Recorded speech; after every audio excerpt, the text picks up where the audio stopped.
तो चलिए चर्चा की शुरुआत करते हैं। तमाम मेहमान हमारे साथ जुड़ चुके हैं, उनका परिचय करा देती हूँ। डॉक्टर रोहित सक्सेना, नेता बीजेपी, हमारे साथ जुड़ चुके हैं। विजय कौशिक, नेता कांग्रेस, हमारे साथ जुड़ चुके हैं। निरंजन पोद्दार, वरिष्ठ पत्रकार, हमारे साथ जुड़ चुके हैं। अली आरिफ, नेता मुस्लिम लीग, हमारे साथ जुड़ चुके हैं। आप सभी मेहमानों का बहुत बहुत स्वागत है। सबसे पहले डॉक्टर रोहित, मैं आपका रुख करूंगी। आपकी पार्टी ने एक फैसला लिया जिसके बाद लगातार अब अलग अलग जिलों में छापेमारी की जा रही है, कार्रवाई की जा रही है, उसका असर भी कहीं ना कहीं देखा जा रहा है। हालांकि लगातार इस मुद्दे पर बवाल बना हुआ है, जहां पर विपक्ष लगातार सरकार पर आरोप लगा रही है कि चुनाव नजदीक है और सरकार इस पर राजनीतिकरण कर रही है। हालांकि सरकार की तरफ से ये स्पष्टीकरण किया गया है कि कहीं ना कहीं कोई षड्यंत्र रची जा रही थी टेरर फंडिंग को लेकर और अन्य तमाम चीजें, जिसकी वजह से ये फैसला लिया गया। आप मेरे को ये समझाएंगे कि क्या वाकई में इस पर राजनीतिकरण जो है विपक्ष आरोप लगा रहे की जा रही है, या फिर जो षड्यंत्र की बात सरकार द्वारा की जा रही, क्या षड्यंत्र रची जा रही थी? जी, वंदे मातरम। देखिए, मैं आपको बताऊं, पहले तो ये समझ लीजिए बीजेपी का इनिशिएटिव नहीं है, ये इनिशिएटिव है सरकार का। और अगर जहां तक हलाल की बात करी जाए तो हलाल का लेना देना सिर्फ और सिर्फ मान से है, बाकी किसी चीज से नहीं है। और ये जो एक नई प्रक्रिया शुरू करी गई है, ये एक बहुत षड्यंत्र के तहत ऐसा किया गया है जिससे कम्युनल चीजें देश में बढ़ाई जाए। और बिल्कुल सरकार हमारी हो, किसी की भी हो, बिल्कुल नहीं चाहती कि इस तरह की कोई भी चीज आगे आए और देश को खंड खंड किया जाए। आप मुझे एक बात बताइए, बिस्किट, टी शर्ट, कपड़े, सब्जी, फल, बिस्किट, नमकीन, इनमें हलाल का क्या तात्पर्य हुआ? अरे हलाल तो जिन जिन मुस्लिम भाइयों की मैं बात करूं, तो उनको अगर आप हलाल का सर्टिफिकेट नहीं भी लगाओगे तो भी उनको पता है उनके लिए क्या हलाल है। तो ये एक नई प्रवृत्ति कौन सी लाई गई? और मैं आपको बताऊं श्रावणी, इसमें क्या है कि एक बिचौलिया जो समाज है, बिचौलियों ने एक बहुत बड़ा खेल किया है कि व्यापारियों को बाकायदा सर्टिफिकेट देने के लिए कंसल्टेंसी रखी गई है कि आपको हम हलाल का सर्टिफिकेट दिलाएंगे, इसके कंसल्टेंसी चार्जेस ये होते हैं। और अगर मैं बोर्ड की बात करूं तो बोर्ड ने एक सेट पैरामीटर्स किया था कि ये बोर्ड हलाल का सर्टिफिकेट इन पैरामीटर्स में देगा। तो ये जो एजेंसियों ने नया कार्य शुरू किया है बिचौलिया बनके, क्या इसकी कोई जानकारी बोर्ड को दी गई कि उन प्रोडक्ट्स के अलावा भी हम सर्टिफिकेशन करने जा रहे हैं, उन प्रोडक्ट्स के अलावा भी हम अन्य प्रोडक्ट्स को हलाल करने जा रहे हैं? तो ये श्रावणी बिल्कुल एकदम साफ है, एक साजिश के तहत कम्युनल चीजों को बढ़ाया जा रहा है। और मैं आपको बताऊं, हमारी जब तक सरकार रहेगी हम इन चीजों को बिल्कुल बर्दाश्त नहीं करेंगे और इन चीजों को पटल पे नहीं आने देंगे। देखिए, मांस चूंकि एक्सपोर्ट होता है गल्फ कंट्रीज में, उस पर हलाल लिखना आवश्यक है। मांस क्योंकि वो हलाल मांस ही खाते हैं, तो हमारा एक बड़ा कारोबार है वहां से, तो इसमें कोई वो नहीं मांस में लिखा जाए। लेकिन मुझे बताइए, फल अगर तोड़ा गया, सब्जी अगर तोड़ी गई वृक्ष से, तो उसमें हलाल का क्या मतलब हुआ? तो ये एक नई प्रवृत्ति ला दी गई है और इस पर रोक लगाया जाना बिल्कुल लाजमी है। और जो किया गया है ये एक सराहनीय कदम है। और मैं चाहूंगा कि यदि गिरिराज जी ने एक सवाल पर एक और स्पष्टीकरण दे, क्योंकि लगातार इस विषय पर जिस तरीके के बवाल उठ रहे हैं, मुझे आपसे ये जानना है कि क्या केवल उन हलाल प्रोडक्ट्स पर बैन लगाया गया है जो कुछ कंपनी जो है वो सर्टिफिकेशन दे रही है, या फिर पूरे तमाम जितने प्रोडक्ट्स है सब पर बैन लगा दिया गया है? नहीं, ये सिर्फ उन प्रोडक्ट्स पे लगाए गए हैं जो कि उस पैरामीटर्स में नहीं था और मांस के अलावा वो प्रोडक्ट हैं जिन पर हलाल लिखा जा रहा है, उन पे बैन लगाया गया। बाकी जो प्रक्रिया जैसी चलती चली आ रही वो वैसे ही रहेगी, उसमें कुछ नई चीज ऐड नहीं करी जा रही, वो वैसी ही रहेगी। मांस में हलाल लिखा ही जाएगा, उसमें कोई दिक्कत नहीं है। लेकिन हमने बैन लगाया है कि आप टी शर्ट में, कपड़ों में, बिस्किट में, नमकीन में, फल में, सब्जी में, ये जो नई प्रवृत्ति लाई गई है इस पे रोक लगाया गया है। और रोक लगाया जाना बिल्कुल सही है। जो भी इस तरह का कार्य करेगा उसको सजा मिलनी चाहिए। डॉक्टर रोहित, मैं लौटूंगी आपके पास, जरा बाकी मेहमानों को चर्चा में शामिल कर देती हूँ। मैं लौटूंगी आपके पास।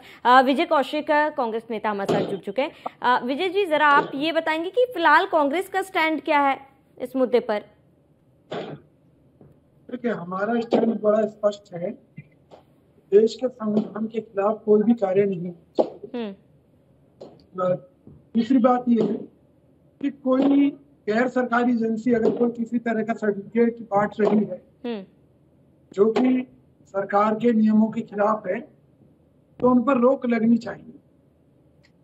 और जहाँ तक हलाला की बात है, अगर हम इसे धार्मिक आधार पर देखें कि जैसे इस्लामिक लोगों में मीट मांस को लेकर एक हलाल की व्यवस्था है। तो सवाल यह है कि वो संविधान के मुताबिक जायज है या नाजायज, क्योंकि ये वो देश भारत है जो आर्यों की भूमि है, जो साधु संतों की भूमि है, जहां पर जीव हत्या पाप माना जाता है।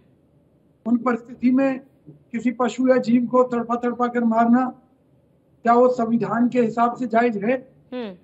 तो इन सारे मुद्दों के आधार पर कांग्रेस पार्टी केवल यही कहेगी कि सरकार संविधान के अनुसार कोई भी कार्य करे, में कोई ऐतराज नहीं है, लेकिन अगर कोई भी सरकार संविधान विरुद्ध कार्य करेगी या इस तरह की व्यवस्थाओं का लाभ लेकर किसी जाति विशेष को ऐसा लगेगा कि उनके ऊपर अत्याचार हो रहा है, तो उसके बारे में हम जरूर सवाल पूछेंगे। और बाकी ये सब काम सरकार का है कि सरकार इस पर क्या स्टैंड ले, और वो संविधान के मुताबिक हो तो हमें कोई ऐतराज नहीं। ठीक है, ठीक है विजय कौशिक जी, मैं लौटूंगी आपके पास। अली आरिफ जी, मैं आपका रुख करूंगी। अली जी, जरा मुझे ये समझाएंगे कि क्या पैरामीटर्स है जिस पर ये हलाल प्रोडक्ट्स या हलाल सर्टिफाइड प्रोडक्ट्स का जो मुहर है वो लगाया जाता है? क्योंकि मांस मछली तक तो सही है, लेकिन ये कहाँ तक जायज है कि दूध में भी, चीनी में भी, कपड़ों में भी हलाल सर्टिफिकेशन अनिवार्य है, उसका स्टैंप जरूरी है? जरा मुझे वो पैरामीटर समझाइए। बिस्मिल्लाहिर्रहमानिर्रहीम। अभी हमारे बीजेपी प्रवक्ता मल्होत्रा साहब ने बहुत ही साफ सुथरे अंदाज में इसकी वजाहत किया है। हलाल का मतलब ही यही है कि ऐसी चीज जिससे किसी इंसान को नुकसान ना पहुंचे, उसकी सेहत को नुकसान ना पहुंचे, इसका ताल्लुक सिर्फ खाने पीने की चीज से नहीं है। जैसे शराब है वो हराम है, जुआ है हराम है, इस तरह की तमाम वो चीजें जो समाज में बुराइयां पैदा करती हैं उसको इस्लाम ने हराम करार दिया है। अब जहां तक मामला है कि मांस और मछली का, इसके ताल्लुक से अगर इसको सर्टिफाई कर रहा है, जाहिर बात है वही कर पाएगा जिसको हराम और हलाल की तमीज है। आऊंगी रोहित जी, आपके पास कर सकता है। अभी मल्होत्रा साहब ने जो बात कही, इसके अलावा जिस चीज को अभी हलाल के नाम से बेचा जा रहा है, मीन्स की वहां पर कहीं ना कहीं हलाल लफ्ज का गलत इस्तेमाल किया जा रहा है जी, और वो चीज नहीं होनी चाहिए। बिल्कुल साफ सुथरी बात है ये। इसके मतलब कि हलाल लफ्ज को वो एक ट्रेड के नाम से इस्तेमाल कर रहे हैं, ट्रेड की शक्ल में इस्तेमाल कर रहे हैं। उस पर जो भी कानूनी कार्रवाई बनती है वो होना चाहिए, उसकी हिमायत हम भी कर रहे हैं, तायद कर रहे हैं। लेकिन तकलीफ ये होती है मैम, और इन जनरल ये है जिस चीज का भी ताल्लुक मुसलमानों से या इस्लाम से है उसको फौरन दहशतगर्दी से जोड़ दिया जाता है। अभी आपके चैनल पे ही जिक्र हो रहा था कि साहब इसका एक्ट में इस पैसे के सामने हो रहा है। ये क्या मुनासिब बात है? ये मल्होत्रा साहब खुद फरमाएंगे, बताएंगे ये कि हर चीज को आप टेरर से और गलत मामला से जोड़ रहे हो आप। इट मीन कि जो लोग गलत कंट्री में काम कर रहे हैं वो मुस्लिम भी है, गैर मुस्लिम भी है, उनके पैसे जो आ रहे हैं हमारे मुल्क में जिससे कि बिलियंस ऑफ डॉलर्स का इकोनॉमी बढ़ रही है हमारी, तो वो भी टेररिस्ट है, वो भी टेररिस्ट एक्टिविटी में इस्तेमाल हो रहा है। अली आरिफ जी की आवाज डबल आ रही है, क्या टीवी का इनका वॉल्यूम खुला हुआ है? उनकी आवाज डबल आ रही है। ठीक है आरिफ जी, आपकी आवाज हम सही कराते, मैं लौटूंगे आपके पास। आरिफ जी, निरंजन पोद्दार वरिष्ठ पत्रकार हमारे साथ जुड़े हुए हैं। निरंजन जी, तमाम प्रवक्ताओं की बात आपने सुनी, हमारे बीच में अली आरिफ जी जुड़े हुए हैं, उनकी भी बात आपने सुनी है। मैं आपसे जानना चाहूंगी जिस तरीके का बवाल फिलहाल मचा हुआ, क्या ये जो बवाल है वो जरूरी है इस मुद्दे पर? देखिए श्रावणी, निश्चित रूप से एक सवाल है जिसके ऊपर बवाल है, और सवाल मेरा ये है कि आज मुझे एक बात बताइए कि इस्लाम को 1400 वर्ष हो गए, 1400 वर्ष के बाद में क्या इस्लाम को इस हलाल सर्टिफिकेट की आवश्यकता पड़ गई? यानी कि आज से पहले की जो पीढ़ियां थी इस्लाम मानने वाले की, क्या वो बिना सर्टिफिकेशन के जो वस्तुएं इस्तेमाल करते थे, क्या वो सारे के सारे दोजख में चले गए? वो सारे के सारे क्या उनको जन्नत नसीब नहीं हुई? देखिए श्रावणी, अब मैं आप बात करता हूं, महत्वपूर्ण बात आप समझिए मेरी बात को। वास्तविकता ये है कि इस देश के अंदर एक बहुत बड़ा षड्यंत्र चल रहा है, और कुछ लोग, कुछ राजनीतिक पार्टियां या कुछ लोग ऐसे हैं जो एक तुष्टीकरण की पराकाष्ठा करके, और उस चीज को मतलब उनको इस चीज से मतलब नहीं है कि देश कहां जा रहा है, समाज कहां जा रहा है, उनको केवल और केवल एक तुष्टीकरण की पराकाष्ठा करनी है। क्योंकि आज आप देख रहे हैं कि कभी आप ये मान के चलिए शिक्षा के अंदर एक नई व्यवस्था का निर्माण किया जा रहा है, चाहे वो मदरसों के माध्यम से, चाहे वो अनेक माध्यम से एक समाज को अलग शिक्षा के रूप में आप ये मान के चलिए विभाजित किया जा रहा है। कभी नकाब के नाम पे, हिजाब के नाम पे, उसके नाम पे आप ये मान के चलिए समाज के अंदर विभेद पैदा किया जा रहा है कि जहां पे हमारे यहाँ जो स्कूलों के अंदर है या जहां पे भी आप ये मान के चलिए कि जो एक कॉस्ट्यूम होता है या एक ड्रेस होती है या एक यूनिफॉर्म होती है, तो उसको दरकिनार करके कि भाई यहाँ तो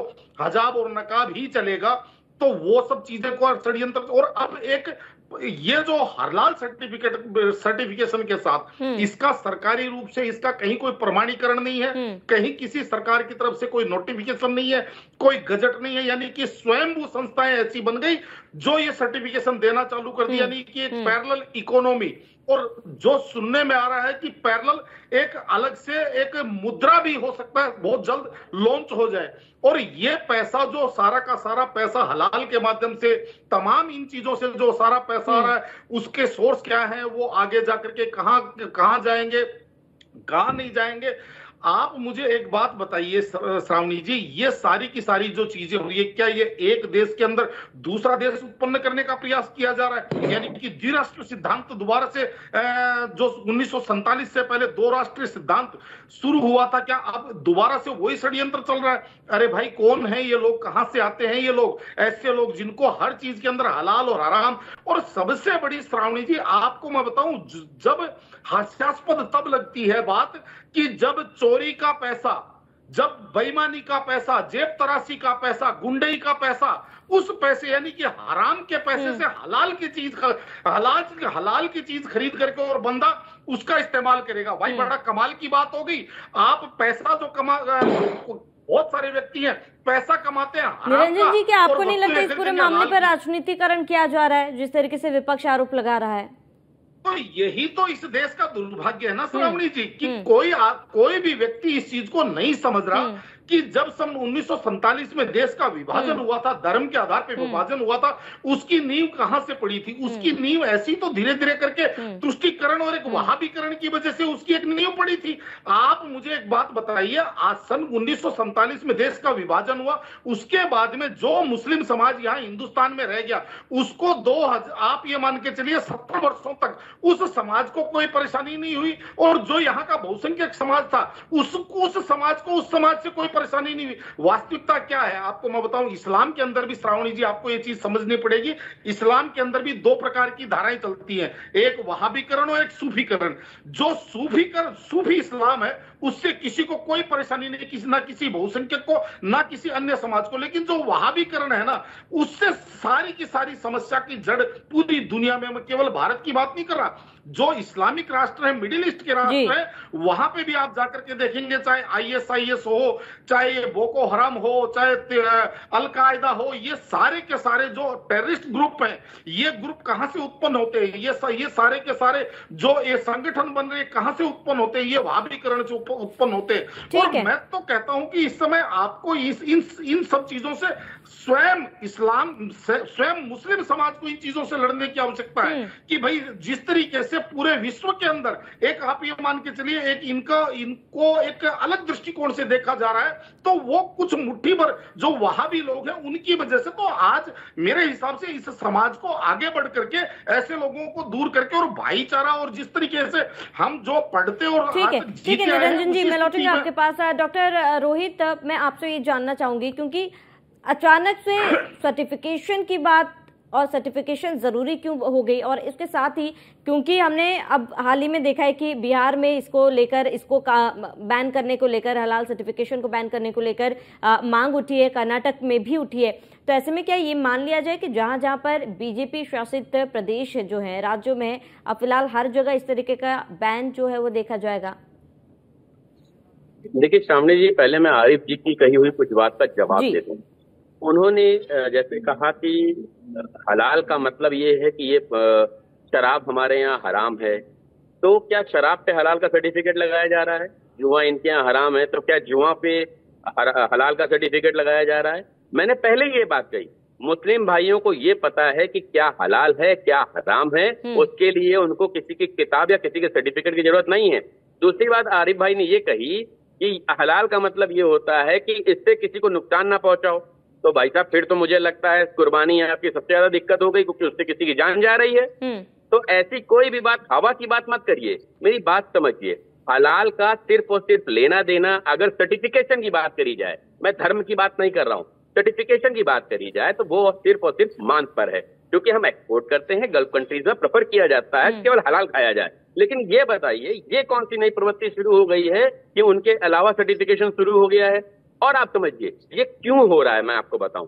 ये जो बिचौलिए हैं जिन्होंने नया एक कॉन्ट्रैक्ट लेना शुरू कर दिया है और कंसल्टेंसी फीस के नाम पर पैसे लेते हैं हलाल कराने का, ये व्यापारियों को थ्रेट करते हैं कि इफ देयर इज नो हलाल सर्टिफिकेट ऑन आवर प्रोडक्ट तो उसकी मार्केटिंग अच्छी नहीं हो सकती है, उसकी सेल नहीं बढ़ेगी। It is all about the marketing strategy, nothing else, nothing else, जो कि रोका जाना बहुत अनिवार्य है, क्योंकि इसका कोई भी लेना देना धर्म से नहीं है, इसका कोई भी लेना देना किसी भी हलाल चीज से नहीं है, किसी भी धर्म संप्रदाय से नहीं है। ये सिर्फ ज्यादा। अब मुझे एक बात बताइए, अगर इस तरह की कॉमनल चीजें देश में बढ़ाई गई तो क्या आपको नहीं लगता है कल को कोई हिंदू संगठन आके कह देगा इसमें हलाल लिखा हुआ वो हमारे लिए हराम है? जी। दूसरा, जैसा अभी आपने कहा कि क्या जहां जहां बीजेपी की सरकार होगी वहां वहां ऐसा होगा, तो देश में बीजेपी की सरकार है तो देश में तो फिर पूरे देश में बंद हो जाना चाहिए? ऐसा नहीं है। देखिए, जिन राज्यों में इस तरह का कुकृत्य करे जाएंगे, जिस राज्य में इस तरह कानून के साथ खिलवाड़ किया जाएगा और एक उसको नया धार्मिक रूप दे करके लाया जाएगा, वहां उसका बैन लगना बहुत आवश्यक है। कर्नाटक में बीजेपी की सरकार नहीं है, वहां मांग उठी है, इसका मतलब वहां भी ये खेल धड़ल्ले से चल रहा है। इन बिचौलियों का खेल समझिए। ये बिचौलिए क्या करते हैं, कपड़ा बेचने वालों के पास गए कि भाई आप कपड़ा बेचते हैं, आपके पास हलाल सर्टिफिकेट है? तो उन्होंने कहा नहीं है। तो नहीं है तो फिर तो आपकी सेल नहीं बढ़ेगी, गल्फ कंट्रीज में आपका कपड़ा नहीं एक्सेप्ट। और एक बार भी गल्फ कंट्रीज जाके देखिए, क्या वो कपड़े पे हलाल का सर्टिफिकेट देखते हैं क्या? कि कपड़े पे लगा है नहीं लगा है, सब्जी पे लगा है नहीं लगा है, फल में लगा है नहीं लगा है, बिस्किट में लगा है नहीं लगा, अनाज में लगा है नहीं लगा है। ये कौन सी नई परिपाटी है? ये बिल्कुल मार्केटिंग स्ट्रेटेजी है और एक षड्यंत्र है देश के विभाजन का। और हमें लगता है देश का विभाजन 1947 में एक बार हो चुका है। इस तरह से देश का विभाजन नहीं होना चाहिए। लोगों में कम्युनल भावनाएं नहीं आनी चाहिए, बिल्कुल नहीं आनी चाहिए, क्योंकि जब कम्युनल भावनाएं देश में बढ़ेंगी, देश में दंगे बढ़ेंगे, देश में आपसी विवाद बढ़ेगा, लोगों में जो मित्रता है, जो अगर आप मेरा राजनीतिक प्रोफाइल देखिए तो मैं राजनीति मुस्लिम एरिया में करता हूँ, जहां मुझे बहुत अच्छे से प्यार किया जाता है। वहां मैंने कभी नहीं सुना किसी के मुंह से नहीं कपड़े में मुझे या सब्जी में। और मैं कल जब डिबेट के बाद पहुंचा हूं तो कई लोगों ने इसकी सराहना करी कि आपने बहुत अच्छी बात करी, क्योंकि कपड़ा हलाल देख के किसी दुनिया के किसी देश में नहीं खरीदा जाता है। फल सब्जी हलाल देख के दुनिया के किसी देश में नहीं खरीदी जाती है। ये इंडिया में ऐसा क्यों, भारत में ऐसा क्यों किया गया है?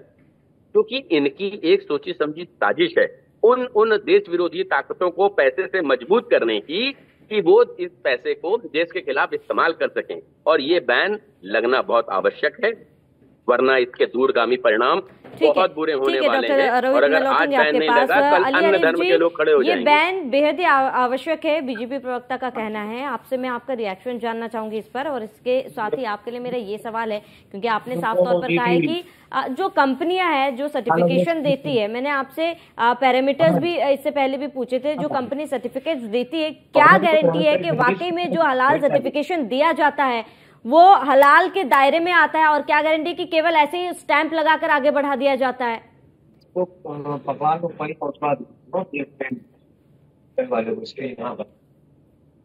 आरिफ जी, आप तक मेरी आवाज पहुंच पा रही है? जी आरिफ जी, आपसे मेरा ये सवाल है, क्योंकि देखिए बीजेपी नेता रोहित सक्सेना जी का कहना है कि ये बैन जरूरी है और अवश्य होना चाहिए। इस पर आपकी टिप्पणी। और इसके साथ ही मैं आपसे ये जानना चाहूंगी, क्योंकि एक मुस्लिम स्कॉलर ने भी ये कहा है कि जो पैरामीटर्स दिए जाते हैं, सर्टिफिकेशन जिस कंपनी द्वारा दी जाती है, क्या पैरामीटर्स के दायरे में वो स्टैंप लगाया जाता है? और क्या गारंटी है कि जिस प्रोडक्ट में हलाल सर्टिफिकेशन दिया जाता है वो हलाल सर्टिफाइड होता है, हलाल के दायरे में आता है कि नहीं आता है? कौन देखने आया है? कपड़े में, चीनी में जिस तरीके से हलाल सर्टिफिकेशन दिया जाता है, कौन देख रहा है? क्या पैरामीटर्स है उस पर? आप इस चीज को मान रहे हैं? पहले अपने शुरू में ही मैंने इस बात की वजाहत की, आपने पता नहीं जी सुन पाई या नहीं सुन पाई। और डॉक्टर मेहरोत्रा साहब, इसकी बातों की आवाज कपल हो रही है। डॉक्टर मल्होत्रा साहब ने शुरू में जिस अंदाज की बातें की है? मैंने पहले ही कहा कि आई एम एग्री। मसला ये है कि खाने पीने की चीज के अलावा अगर किसी चीज पर हलाल लफ्ज का ट्रेड मोनोग्राम लग रहा है, वो इस मीन्स की उसको बिजनेस के लिए इस्तेमाल किया जा रहा है और ये कतई मुनासिब नहीं है, उस पर पाबंदी होनी चाहिए। तो यानी कि अब आरिफ जी आपसे जानना चाहूंगी, जो राजनीति इस पर की जा रही है, तमाम पार्टियां इस मुद्दे पर जो है वो बवाल कर रहे हैं, आपको भी ये लग रहा है कि इस मुद्दे को राजनीति का रूप दिया जा रहा है, इस मुद्दे पर राजनीतिकरण किया जा रहा है? मेरा आरिफ जी से एक सवाल है। डॉक्टर साहब सुनने की तकलीफ करिएगा, फिर आप सवाल करिए, मैं जवाब दे दूंगा। वेल क्वालिफाइड हैं, डॉक्टर हैं और बड़ा अच्छा लग रहा है मुझे आपको सुनते हुए। मैंने पहले ही कहा मैं बहुत ही क्लियर कट आदमी हूँ, 2-2-4 की बात करता हूँ, 2-2-5 मुझे नहीं आता है। जिस चीज से मैंने कहा, डॉक्टर साहब फिर सुनिएगा, मैंने ये कहा कि जिस चीज से किसी को तकलीफ नहीं नुकसान पहुंचे, जिस चीज के इस्तेमाल से नुकसान पहुंचे, उस चीज पर इस्लाम ने उसको पाबंद किया है, बैन किया है, हराम कहा है। वो खाने पीने की चीज हो या कोई और चीज हो, मैंने ये पहले कहा। उसके साथ ही साथ मैंने ये भी कहा अब अगर गल्फ कंट्री में जो मीट आप सप्लाई दे रहे हैं उस पर हलाल लफ्ज अगर नहीं लिखेंगे आप, तो क्या वो एक्सेप्ट करेंगे? इसको कौन सर्टिफाई कर रहा है? इसको वही सर्टिफाई करेगा जिसको हराम और हलाल की जमीन या जिसको उन पर एतमाद है, भरोसा है कि ये जो मीट आ रहा है हमारे वहाँ ये हलाल से ही आ रहा है। झटके को हराम कहा गया हमारे वहाँ, ये झटका नहीं है, ये केवल इस्लामिक तौर तरीके से ज़िबा किया हुआ ये गोश्त है। इसको कौन जस्टिफाई करेगा? दूसरी चीज के बतौर लफ्ज को इस्तेमाल किया जा रहा है, तो यकीनन गलत है, उस पर पाबंदी होनी चाहिए, कानूनी कार्रवाई होनी चाहिए। लेकिन फिर मैं अपनी बात को दोहराऊंगा, डॉक्टर साहब खास तौर से प्लीज गौर करिएगा आप, इस अंदाज का अल्फाज अभी हमारे वरिष्ठ पत्रकार जी ने इस्तेमाल किया है, बहुत ही कायदे से सुना होगा आपने। थोड़ा सा अपनी जो आपकी सोच है उनको भी समझाने की कोशिश करिए आप जी। इसका कहाँ से इस्तेमाल हो रहा है दहशतगर्दी में, इसका कहाँ से इस्तेमाल हो रहा है देशद्रोही एक्टिविटी में? तकलीफ इस चीज की है, बुराई यहाँ पर आ रही है। ठीक है आरिफ जी, जरा डॉक्टर रोहित आपसे कुछ सवाल करना चाहते हैं। और डॉक्टर रोहित, आरिफ जी ने आरिफ भाई मुझे बताइए, आपने कहा खाने पीने चीजों पर हलाल का सर्टिफिकेट, मुझे एक बात बताइए, सेब पेड़ से तोड़ा गया, इसको आप कैसे डिफाइन करेंगे हलाल है हराम है? सब्जी पौधों से तोड़ी गई, इसको कैसे डिफाइन करेंगे आप, ये हलाल है हराम है? अनाज खेत में उगा, बाजार में लाया गया, कैसे डिफाइन करेंगे आप ये हलाल है हराम है? सवाल हो गया आपका? हाँ हो गया, बताइए। मैं फिर आप अपनी बात दोहरा रहा हूँ, इन चीजों का हलाल और हराम से कोई ताल्लुक नहीं है। इसको अगर हलाल वर्ड से ला करके इस्तेमाल किया जा रहा है, इसकी हलाल वर्ड का, हलाल लफ्ज का बतौर ट्रेडमार्क इस्तेमाल किया जा रहा है, जो कि इसका हराम से और हलाल से कोई ताल्लुक नहीं है। हलाल और हराम का ताल्लुक सिर्फ ज़िबा की हुई चीज, ज़िबा समझ रहे हैं आप, मेरे ख्याल से बहुत डॉक्टर आप समझ रहे होंगे, उससे ताल्लुक है इसका। इन फलों का, दाल का, चावल का, इसका सेहत के फायदे और नुकसान से ताल्लुक नहीं है। इससे सेहत श्रावणी, इनकी बात आप रिपीट कर दीजिएगा क्योंकि इनकी आवाज डबल आ रही, तो I am not able to. ठीक है मैं डॉक्टर रोहित, आरिफ जी का ये कहना है कि वो बैन के खिलाफ नहीं है, जो हलाल के अंतर्गत नहीं आता है, जो अवैध तरीके से उस पर स्टैंप लगाया जा रहा है, उस पर जरूर कार्रवाई करे, वो इस चीज में पक्ष में है। This is what happening ji Shravani, this is what happening. अगर मांस में हलाल के सर्टिफिकेट की जरूरत है तो सरकार उसको बिल्कुल नहीं बैन कर रही है। पर ये तमाम लोगों को समझने की जरूरत है। कुछ वर्ग है जो इस पर बवाल कर रहे हैं, जो इसका विरोध कर रहे हैं, क्योंकि जिस सहजता से आरिफ जी ने इस बात को सामने रखी थी, उन्होंने साफ कहा है कि उनको कोई दिक्कत नहीं इस पर बैन लगाने से। अगर कोई चीज अवैध तरीके से कानून के खिलाफ की जा रही है तो आप बैन लगाए, उन्होंने साफ सीधी बात कही है। अगर इतनी सरलता से बाकी लोग भी, क्योंकि कुछ मुस्लिम समुदाय है जो इसका विरोध कर रहे हैं, अगर सभी इस चीज को इतनी सरलता से समझेंगे तो काफी आसानी होगी। मैं लौटूंगी आप दोनों के पास। विजय कौशिक जी, आप अपनी बात रखें, और इसके साथ ही आपसे मेरा ये सवाल है, जिस तरीके से, क्योंकि कर्नाटक में कांग्रेस की सरकार है और वहां पर भी बैन को लेकर जो है वो मुद्दा उठाया जा रहा है। क्या आपको वाकई में लग रहा है कि इस पूरे मामले पर बाजारों में मजहबीकरण किया जा रहा है? मैं 5 सेकंड चाहूंगा। ठीक है विजय कौशिक जी, जरा 1 मिनट, मैं आऊंगी विजय कौशिक जी आपके पास। जी आरिफ जी। जी सिर्फ 5 सेकंड जी। डॉक्टर साहब, मैं अपनी बात को दोहरा रहा हूँ, प्लीज गौर से सुनिएगा। आपने हमारे वरिष्ठ पत्रकार की बातें सुनी, आपने पूरी आपने सुनी पूरी बात। जिस अंदाज की गुफ्तगू ये कर रहे हैं, जिस तरह की सोच पैदा कर रहे हैं, इससे क्या देश में शांति फैलेगी? इससे भाईचारा फैलेगा? ये क्या है? ये क्या सोच है? और मैं डॉक्टर साहब से रिक्वेस्ट करूंगा कि ऐसे लोगों को कम से कम ऐसे वर्ड का इस्तेमाल करने से रोकें, उनको समझाएं। इससे देश को फायदा नहीं होगा। जी मैं आऊंगी आपके पास।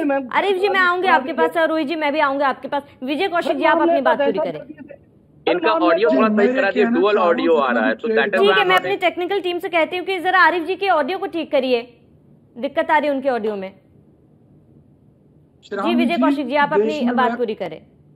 जी, देश में व्यापार का जितना भी मुद्दा है वो केंद्र सरकार से जुड़ा हुआ है, चाहे वो जीएसटी की बात हो, चाहे इनकम टैक्स की बात हो, चाहे तमाम तरह के सर्टिफिकेशन की बात, चाहे आईएसआई जो मार्का होता है उसकी बात हो। तो सबसे बड़ा मुद्दा ये है कि अगर विदेशों में निर्यात के लिए किसी हलाला सर्टिफिकेशन की जरूरत है, मान लीजिए भाई अरब कंट्रीज में माल जा रहा है, तो हमारे देश के जो उद्योगपति हैं, व्यापारी हैं, वो अपना माल विदेशों में बेच सकें, तो उसके लिए सरकार जारी करे। किसी धार्मिक संस्था को या किसी निजी संस्था को कोई अधिकार नहीं होना चाहिए कि वो हलाला और हराम का सर्टिफिकेट जारी करती हो। पहली बात विजय भाई, हलाल है, हलाला नहीं है, वो पूरे देश के लिए होना चाहिए। साहब आपकी बात नहीं समझ रही कि भाई दूध, चीनी, नमक, इनमें क्या हलाला का क्या लिखा है? विजय कौशिक हलाल प्रोडक्ट्स, क्योंकि हलाल और हलाला में जमीन आसमान का फर्क है। हलाल प्रोडक्ट्स में जिनको हलाल और हलाला में अंतर नहीं पता तो डिबेट में करने क्या आए हैं? हलाल और हलाला इनको पहले अंतर समझना चाहिए, हलाल का मतलब समझना चाहिए, हलाला का मतलब समझना चाहिए। ये केवल टीवी पे बोलने चले आए हैं, इनको पता कुछ है नहीं और टीवी पे डिबेट करने आए हैं। तो कौशिक भाई मेरी आपसे विनम्र विनती है कि पहले जिस डिबेट में आया करिए उसके बारे में पढ़ लीजिए। एक बार विजय कौशिक जी को सुन लेते हैं। रोहित एक बार विजय कौशिक जी को सुन लेते हैं। विजय कौशिक जी अपनी बात पूरी करें। कहाँ मिला देते हैं? हलाल क्या चीज है, हलाला क्या चीज है, और आप भूले चले जा रहे हैं। अभी आपको पता है अगर किसी धार्मिक संगठन से डिबेट देख ली तो आपके लेने के देने पड़ जाएंगे। तो वो सरकार जारी करे, कम से कम please try to understand the differentiate between the हलाल एंड हलाला। तो देश के अंदर पैरामीटर समान होने चाहिए। अरे आप तो देश की बात ना करिए भाई, सरकार को आप तो देश की बात ही मत करिए। आप देश की क्या बात कर रहे हैं? आपको तो बिल्कुल हक भी नहीं देश की बात करने का, क्योंकि सुनिए आप वो आदमी हैं जो लाल चौक पे झंडा नहीं लहरा पाए। हमने लाल चौक के साथ साथ चांद पे झंडा लहरा दिया। आप हमसे डिबेट करने आए हैं और जिनको हलाल और हलाला का अंतर नहीं पता। पहली बार कहीं ना कहीं विजय कौशिक जी कांग्रेस नेता है और ऐसे में पहली बार कहीं ना कहीं वो सरकार के पक्ष में अपनी बात रख रहे हैं। और कम से कम कहीं भी डिबेट में जाने से पहले भाई थोड़ा पढ़ा करिए। हलाल और हलाला मतलब क्या अर्थ का अनर्थ आप करें। ठीक है विजय कौशिक जी एक बार अब ठीक है रोहित जी एक बार विजय कौशिक जी को सुन लेते हैं। एक बार विजय कौशिक जी को सुन लेते हैं। गंभीरता रखा करिए डिबेट में। ठीक है रोहित जी एक बार विजय कौशिक जी को अपनी बात पूरी कर ले। विजय कौशिक जी अपनी बात पूरी करें। कहिएगा इस बार हलाल बोलेंगे, हलाला नहीं कहना। क्या अगर धार्मिक संस्थाओं को इस तरह की छूट दी जाएगी, कल को हमारे हिंदुओं के संगठन आकर खड़े हो जाएंगे, वो कहेंगे भाई ठीक है हम इस तरह का सर्टिफिकेशन जारी करेंगे, हम इतना पैसा लेंगे, तो ये तो उद्योगपतियों को लूटने वाली बात हो जाएगी ना। भाई आज मुस्लिम खड़े हुए हैं कि जी हमें सर्टिफिकेट जारी करेंगे, कल हिंदू संस्थाएं खड़ी होंगी, कल को ईसाई खड़े होंगे, फिर देश में रहेगा क्या? तो केंद्र सरकार का दायित्व कोई नहीं खड़ा हो रहा। सुनिए विजय भाई, कोई नहीं खड़ा हो रहा है। भाइयों को इस बात का बहुत अच्छे से ज्ञान है, उनके धर्म में क्या हलाल है क्या हराम है, वो किसी सर्टिफिकेट के मोहताज नहीं है। वो कोई नहीं खड़े हो रहा है। ये बेवजह आप धार्मिक उन्माद मत फैलाया करिए। सरकार को क्या फायदा हो रहा है? विजय कौशिक जी कहीं ना कहीं नुकसान ही हो रहा है। कहाँ की बातें आप करने लग जाते हैं? ठीक है चर्चा को आगे बढ़ाएंगे, लेकिन यहाँ पे रुकेंगे एक छोटे से ब्रेक के लिए। चर्चा में आप बने रहिए हमारे साथ। जुड़े हुए विजय कौशिक जी हमें ये बता रहे थे कि फिलहाल कांग्रेस जो है, कांग्रेस का ये स्टैंड है कि अगर कोई चीज अवैध तरीके से की जाती है तो उस पर सरकार एक्शन ले सकती है, बैन लगा सकती है। और इस डिबेट की खास बात यह है कि कहीं ना कहीं विपक्ष जो है वो सरकार के समर्थन में बात करती हुई नजर आ रही है। विजय कौशिक जी, जिस तरीके से बाकी अन्य राज्यों में अब धीरे धीरे इस बैन को लगाने की बात कही जा रही है, मांग उठ रही है, उस पर आपका क्या कहना है? मानना यह है कि सरकार इस पर राजनीति ना करे। कोई भी मुद्दा है वो पूरे देश के लिए लागू होना चाहिए। वैसे भी व्यापार से संबंधित जो मामला है वो ज्यादातर केंद्र सरकार के अधीन है। जैसे मैंने कहा, चाहे जीएसटी की बात है, चाहे दूसरे टैक्सों की बात है, तो उन परिस्थितियों में सरकार एक नियम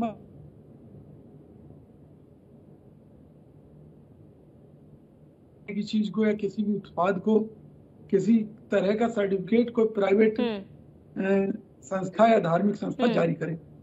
और मैंने कहा इससे एक समाज के अंदर बड़ा आपस में विरोध खड़ा होगा, वैमनस्य खड़ा होगा कि भाई इसमें अलग अलग धर्म कहने लगेंगे कि ठीक है, आपको हमारे यहाँ ये चीज बेचनी है तो हमसे इसे सर्टिफाइड कराइए। तो ऐसे जंग को कौन लड़ता रहेगा? राज्यों की कानून व्यवस्था पर भी इसका असर पड़ सकता है। तो बेहतर यह है कि भी ये प्रावधान तो पहले से ही केंद्र के पास मौजूद है। कौन कहता है कि संविधान में इस तरह की व्यवस्थाएं नहीं है? क्योंकि अगर इस तरह की व्यवस्थाएं ना होती तो जो मर्जी जिसका मन करता वही ISI के सर्टिफिकेट बांटने लगता। तो ये सब चीजें केंद्र सरकार के अधिकार हैं, इनको किसी धार्मिक संस्था के पास गिरवी नहीं रखा जाना चाहिए मोदी सरकार को। और इस मामले में एक सख्त निर्णय लेकर कह दिया जाए कि चाहे कोई धार्मिक सर्टिफिकेशन है चाहे गैर धार्मिक है, जो भी सर्टिफिकेशन होगा वो सरकार देगी। मान लीजिए मैंने कहा कि मुस्लिम कंट्रीज में कोई निर्यात की बात है, उन्हें किसी इस तरह के सर्टिफिकेट की जरूरत है तो वो भी भारत सरकार जारी करे। भाई हम किसी व्यक्ति विशेष की जेब क्यों भरना चाहते हैं? हम किसी धार्मिक संस्था को लूट का अधिकार क्यों देना चाहते हैं? कल को फिर वही बात है, उससे कोई उस पैसे का अगर गलत इस्तेमाल होगा तो कौन जिम्मेवार होगा? तो ये केंद्र सरकार की जिम्मेवारी है, इसको राज्यों के ऊपर ना छोड़ा जाए, हमारी मांग ये है। ठीक है विजय कौशिक जी, लौटेंगे आपके पास। डॉक्टर रोहित, आप कुछ कहना चाह रहे थे, और इसके साथ ही क्या आगे जाकर केंद्र सरकार इस तरीके की कोई कानून लेकर आएगी या फिर बैन जो है पूरे देश में लगाया जा सकता है? देखिए, जैसे विजय जी ने कहा कि मैं इसका समर्थन करता हूँ, तो मुझे इसका एक थोड़ा सा डाउट है, क्या विजय जी राहुल गांधी से कहेंगे कि अपनी रैलियों में ये बात कहें कि सरकार जो अवैध तरह से हलाल का सर्टिफिकेट दिया जा रहा है उसके लिए सरकार के पक्ष में खड़े हैं? क्या ये इस तरह की चीज कहेंगे, केवल टीवी पे कहने के लिए कहा जा रहा है? पहली चीज। दूसरी चीज, देखिए जो आपका सवाल है बिल्कुल लाजमी है कि ये केंद्र सरकार को एक पहल करनी चाहिए और इस तरह की कोई भी गतिविधि देश में नहीं होनी चाहिए। देखिए, कॉम्युनल चीजें जब जब देश में बढ़ती हैं, लोगों में दूरियां बढ़ती हैं। तो मेरा अपना मानना है कि इस तरह की, क्योंकि मान लिया कल को कोई भी संगठन खड़ा हुआ कि भाई जिस पे हलाल लिखा वो हराम हो गया, तो फिर आपको क्या लगता है कि क्या देश का क्या माहौल होगा? इससे लोग वापस से मतलब अपने अपने अलग अलग भागों में बंटने लग जाएंगे। अगर देश को एकजुट बनाए रखने के लिए ये पहल करी जा रही है तो ये एक सराहनीय पहल है। केंद्र सरकार को भी इस पे इनिशिएटिव लेना चाहिए और अवैध तरह से दिए जा रहे हलाल के सर्टिफिकेट को बैन करना चाहिए। और जिन चीजों में, जैसे मांस में मैं मेन बात कहूँ, जो हलाल का सर्टिफिकेट आवश्यक है वो एज इट इज रहेगा, उसमें कोई बदलाव नहीं आ रहा कि किसी भी तरह की कोई भी भ्रांति ना कोई फैलाए और ना ही इससे लोगों के बीच में दूरियां पैदा करे। क्योंकि और जो पुरानी प्रक्रिया थी, जो सरकारी प्रक्रिया है, जिन पैरामीटर पे हलाल का सर्टिफिकेट बोर्ड को देने के लिए कहा गया है, वो वैसे ही देगा और देता रहेगा। रोहित जी, लौटेंगे आपके पास। विजय कौशिक जी, आप जल्दी से अपनी बात पूरी करें, फिर निरंजन जी आपके पास आऊंगी। विजय कौशिक जी, जो नई ये जो एक मशरूम वाली प्रवृत्ति शुरू हो गई है कि यहाँ भी हलाल दे दो, वहाँ भी हलाल दे दो, इसको भी हलाल कर दो, उसको भी हलाल कर दो, इसको बैन लगाया जा रहा है, बिचौलियों पे बैन लगाया जा रहा है, जो इसकी आड़ में धन की उगाही कर रहे हैं और लोगों को बात को धार्मिक बना करके खरीदने के लिए प्रेरित कर रहे हैं। तो क्या मोदी जी हटा देंगे? ये क्या बात है? अरे भाई, जो देश के संविधान के हिसाब से देश चलना चाहिए उसके बारे में किसी के समर्थन या ना समर्थन की तो कोई जरूरत है ही नहीं। ये सरकार का काम है और कानून इस मामले में पहले से ही है। तो सरकार कर तो रही, आप कहिए राहुल गांधी से रैलियों में कहे कि हलाल का सर्टिफिकेट पे बैन लगाया जा रहा है फालतू चीजों में, उसके लिए सरकार के साथ है। क्यों नहीं कह रहे हैं आप राहुल गांधी से? कहे ना, वो तो उल जलूल बातें कर रहे हैं जिसके लिए आज मैंने मुकदमा भी दर्ज कराया उनके ऊपर। बातें तो भाई साहब आप कर रहे हैं, उनसे कहिए ना जाकर के चुनावी रैलियों में कहे कि ये जो अवैध तरह से हलाल का सर्टिफिकेट दिया जाने की एक प्रक्रिया नहीं शुरू हुई है, इसके हम सरकार के समर्थन में खड़े होते हैं, इस पर बैन होना चाहिए। उनको अपने कांग्रेस शासित राज्यों में इस पर बैन लगाना चाहिए, क्यों नहीं लगा रहे हैं? केवल कुछ बोलने के लिए थोड़ा आया जाता टीवी में। आप हलाल और हलाला को डिफरेंशिएट नहीं कर पा रहे हैं। हलाला पे उसी समय बैन लग गया था जिस समय भारत में 3 तलाक बैन करे गए थे। आप बेवजह उससे चर्चा, हलाला का कोई सर्टिफिकेट देता है क्या? क्या आप बात करने चले आते हैं विजय भाई? मतलब आपसे तो ऐसी उम्मीद नहीं है, आप ठीक ठाक प्रवक्ता मुझे लगते थे। इसके पहले आप मेरे साथ बैठे, आप हलाला का सर्टिफिकेट देने की बात कर रहे हैं, ये कौन सी बात? ठीक है विजय कौशिक जी, लौटेंगे आपके पास। निरंजन जी, आपसे मेरे 2 सवाल है। पहली बात, अगर इस मुद्दे पर राजनीति हो रही है तो राजनीति कर कौन रहा है? क्योंकि हमारे साथ पैनल में आरिफ जी भी मौजूद हैं, डॉक्टर रोहित जी भी मौजूद है, जहां पर रोहित जी का कहना है कि जो चीज अवैध है, जो चीज गलत है, उसको बैन किया जा रहा है। मांस मछली पे हलाल सर्टिफिकेशन जरूरी, उस पर दिया जाएगा, जिसपे जरूरी नहीं है उसको बैन किया जा रहा है। आरिफ जी का भी कहीं ना कहीं ये कहना है कि जो अवैध है, जो गलत है, उस पर बैन लगाओ, और कहीं ना कहीं आरिफ जी का भी इस पर समर्थन है। तो ऐसे में राजनीति कर कौन रहा है? इस मुद्दे पर राजनीति कर कौन रहा है? बवाल कर कौन रहा है? देखिए श्रावणी जी, आपको मैं बता रहा हूं, मुझे ये कहने में कोई संकोच नहीं है कि आप ये देखेंगे कि बहुत सारे इस देश के अंदर मुद्दे ऐसे हैं जिनके अंदर स्वयं मुस्लिम समाज आगे आकर के उस मुस्लिम समाज ने उस चीज का विरोध किया है। मैं बात करूं अगर 3 तलाक की, तो 3 तलाक के अंदर मैंने ये चीज देखा है कि मुस्लिम समाज के अंदर एक बहुत बड़ा तबका है, यानी कि बहुसंख्यक मुस्लिम समाज जो है उसने 3 तलाक के ऊपर प्रतिबंध लगाने का समर्थन किया था। लेकिन वास्तविकता ये है कि हमारे देश के अंदर कुछ राजनीतिक पार्टियां ऐसी हैं जिन्होंने पिछले 70-75 वर्षों के अंदर एक समाज को, यानी कि एक समाज को हाशिए पर रख करके केवल और केवल बातों से उनका पुष्टिकरण करके और उनके अंदर एक अलग प्रकार के विशेष वर्ग होने की भावना को भड़काने का काम किया कि भाई आप एक विशेष वर्ग है, जबकि वास्तविकता यह है कि उनके जीवन में उन्होंने कोई विशेष काम नहीं किया। ना उनके क्षेत्रों के अंदर कोई अच्छे स्कूल बने, ना उनके क्षेत्रों में कोई अच्छी सड़कें बनी, ना उनके क्षेत्रों में अच्छे स्वास्थ्य केंद्र बने। केवल और केवल खाली उनको भड़काने का और उनको उकसाने का काम किया। आज भी राजनीतिक पार्टियां कदाचित यही कह रही है कि और यही काम कर रही है, जिसको हमारे यहाँ देसी भाषा में कहा जाता है कि चाय से ज्यादा चाय की कीतली गर्म है। आज अगर ये हलाल प्रोडक्ट की बात चल रही है तो आपको मैं बता रहा हूं, मेरी भी बहुत जगह चर्चा होती है और आपके पैनल में भी हमारे मुस्लिम विद्वान यहाँ पे विराजमान है, वो भी लगातार इस चीज के अंदर यही बात कह रहे हैं कि जो चीज संविधान के विरोध में है, जो चीज एक समानांतर व्यवस्था बनाने का प्रयास किया जा रहा है, उसकी जांच कराई जाए और उसके अंदर दोषियों को कड़ी से कड़ी सजा दी जाए।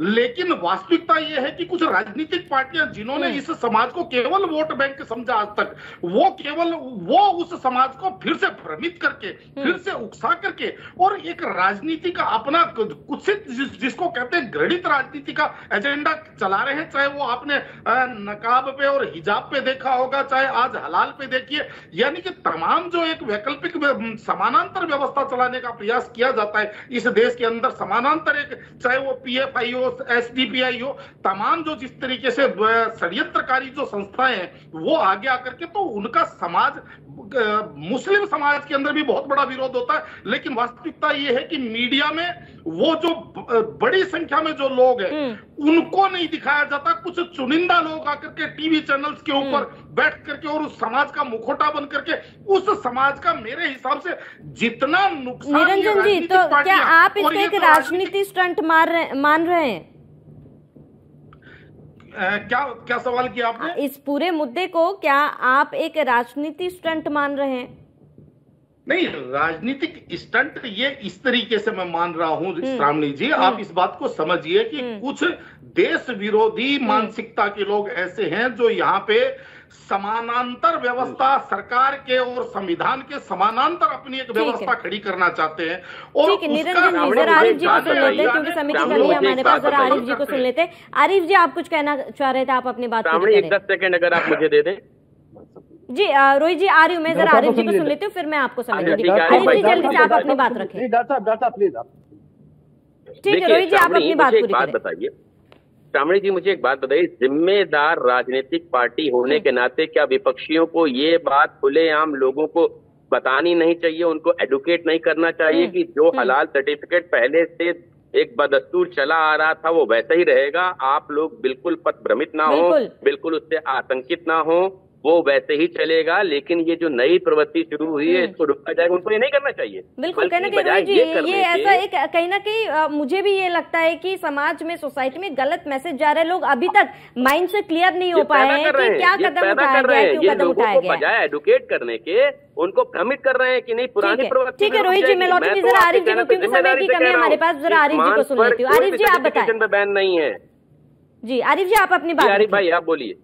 जी डॉक्टर साहब, मैम डॉक्टर साहब ने भी जो फरमाया कि हर मुसलमान को ये मालूम है कि हराम क्या है हलाल क्या है, बिल्कुल दुरुस्त फरमाया आपने। लेकिन फिर बात वहीं पर आ जाती है डॉक्टर साहब, ये हराम और हलाल का मुद्दा कहीं से कहीं तक उठाने की जरूरत ही नहीं थी, क्योंकि हर एक को मालूम है ये पूरा का पूरा सियासी रंग है, किसी तरह से पोलराइजेशन की तरफ हम देश को ले जा रहे हैं। ये फैक्ट है डॉक्टर साहब। दूसरी चीज ये कि अभी हमारे वरिष्ठ पत्रकार महोदय बैठे हुए हैं, इससे पहले इन्होंने जिस अंदाज की सरकार की अपनी सोच का इजहार किया, शर्म आती है, अफसोस होता है। एक वक्त में दो तरह की बातें। अभी इन्होंने ही कहा कि तमाम सियासी पार्टियों ने मुसलमानों को वोट बैंक की तरह से इस्तेमाल किया, साथ ही साथ ये भी कहते हैं आप तुष्टि करो। What is this? मुझे सवाल रिपीट कर दीजिएगा एक बार। डॉक्टर साहब प्लीज, डॉक्टर साहब मैंने आपको नहीं, मैं बोल नहीं रहा हूँ, आप जब बोल रहे तो मुझे रिपीट कर दें। आपकी ऑडियो डुअल आ रही है, मैं समझ नहीं पा रहा, इसलिए मैंने सामने से रिक्वेस्ट करी है कि मुझे आपकी बात रिपीट कर देंगे। जी, दूसरी चीज वो दूसरी चीज ये भी कड़वा सच है डॉक्टर साहब एंड मैम, आपके चैनल से मैं कहना चाहता हूँ, मुसलमानों की इस देश में जो दुर्गत है वो इन्हीं कांग्रेसियों की, इन्हीं सेकुलर पार्टियों की देन है जो इस हालत में मुसलमान आज है। ये फैक्ट है, कड़वा बहुत सच है। सराहनीय बात आपने कही है, ये कड़वा सच है, ये दर्द है ये देश का। इस देश को तबाही और बर्बादी की तरफ ले जाने वाले यही है। इन्होंने 55 साल रूल किया इस देश को, 33% से आज 10% पे ले आए हैं। उर्दू जबान खत्म किया इन्होंने, कत्लेआम किया है इन्होंने। मैं सराहना करता हूँ आपके इन शब्दों की। मूर्तियां इन्होंने रखवाई है, बाबरी मस्जिद में मूर्तियां रखवाने से लेकर शहादत तक के जिम्मेदार हैं। कहाँ हैं आप? लेकिन मुझे श्रावणी में डॉक्टर साहब प्लीज, मेरी रिक्वेस्ट है आप जैसे लोगों से, रिक्वेस्ट है, जो वरिष्ठ पत्रकार महोदय बैठे हैं, कम से कम इनको थोड़ा सा बताइए। बात हो रही है हलाल पर, और ले गए कहा हिजाब पर और हलाला पर। नहीं, वरिष्ठ पत्रकार की मैं बात कर रहा हूँ। ठीक है, बिल्कुल आज के डिबेट की ये अच्छी बात रही है कि सभी के एक मत थे, हालांकि अपनी अपनी बात रखने का तरीका अलग था, लेकिन मत सभी के एक थे। फिलहाल आप सभी मेहमानों का, आपका समय देने के लिए बहुत बहुत शुक्रिया, हमारे साथ जुड़ने के लिए आपका बहुत बहुत शुक्रिया। तो हलाल सर्टिफिकेशन के ऊपर लगातार बवाल हो रहा है, लेकिन आज के डिबेट में तस्वीरें कुछ अलग ही थी। मुस्लिम स्कॉलर हमारे साथ जुड़े हुए थे, विपक्ष का भी एक मत था, उनका भी कहना है कि अगर अवैध तरीके से कुछ किया जा रहा है तो उस पर बैन जरूर लगाना चाहिए। बड़ा सवाल यह है कि सभी के मत एक हैं, तो इस पर बवाल आखिर क्यों मचा हुआ है। फिलहाल इस बुलेटिन में हमारे साथ इतने। देश प्रदेश की तमाम बड़ी खबरों के लिए आप देखते रहिए न्यूज़ 1 इंडिया।